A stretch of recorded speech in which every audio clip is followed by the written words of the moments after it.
This is their life. This was their living.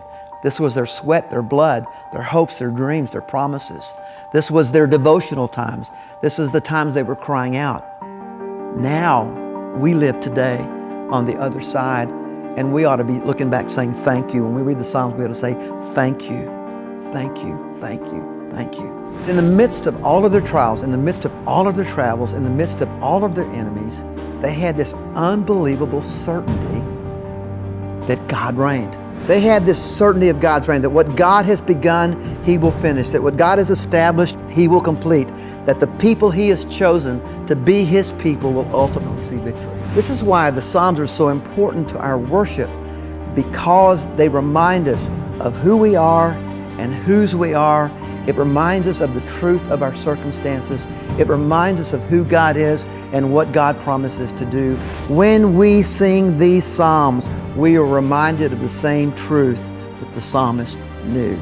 This is what David is saying. I will sing of both sides of your love for me. I'm going to sing of your love that's both merciful and that part that's judgment. Now, understand, David had experienced both sides. When the storms pass, and they will, by the way, they will pass. When they do, you need to pay attention to the storm gauges in your life. You need to pay attention to those hot button areas in your life. And you need to expose them to the Lord.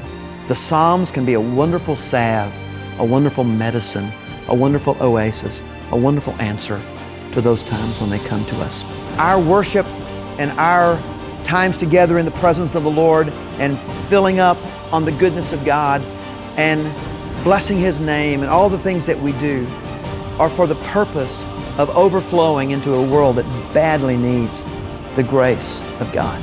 Sooner or later, the strongest, most powerful words, the words that cause us to rise up and see God as He truly is going to have some mention of this kingdom that David writes about.